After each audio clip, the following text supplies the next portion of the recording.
হযরতে আবু বকর সিদ্দিক একটা পালক পুত্র পালতো, মিস্তা। উনি সমস্ত ভরণ পোষণ দিত, তার সমস্ত খাবার খাওয়াইতো, তার পরিবারেও দেখাশোনা করতো। গরিব ছিল বিদায়, আবু বকর সিদ্দিক ছিল ব্যবসায়ী। ওই মিস্তা আয়েশা সিদ্দিকার বিরুদ্ধে অপবাদ রটাই ফেলছে। আরে আসলে তো ঘটনার কাজটা খারাপ করছে, গিয়া মানুষের কাছে বলা শুরু করে দিছে। এত বড় অপবাদ রটানোর পরেও আবু বকর সিদ্দিক মিস্তা সেই পালক পুত্রের খাবারও বন্ধ করে দেয় নাই, তাকে যে ভরণ পোষণ দিত ওইটাও বন্ধ করে দেয় নাই। আপনারা ইমানের তক্কা কতটুক ছিল সাহাবাদের কল্পনা করতে পারবেন?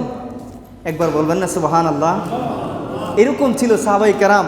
তারপরে হাসান বিন সাবিত, যিনি নবীজির শানে অসংখ্য নাত লিখেছেন, উনিও এই ঘটনায় জড়ায় গেছেন, উনিও কিছুটা যুক্ত হয়ে গেছেন।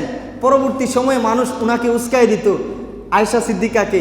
এই যে হাসান বিন সাবিত, এই লোক তো সবসময় আপনার বিরুদ্ধে অগ্রণী ভূমিকা পালন করছে, দুর্নাম রটাইছে, অপবাদ রটাইছে। তো আয়েশা সিদ্দিকা জবাব দিতেন, ঝগড়া বাঁধানোর জন্য তোমরা এই কথা বলায়ও না। শুনো, আল্লাহ তাআলা তাকে দিয়ে আমার নবীজির পক্ষে ও ইসলামের পক্ষে কবিতা লিখিয়ে ইসলামের নাম ছড়িয়েছে, কাফেরদের মুখ বন্ধ করিয়েছে।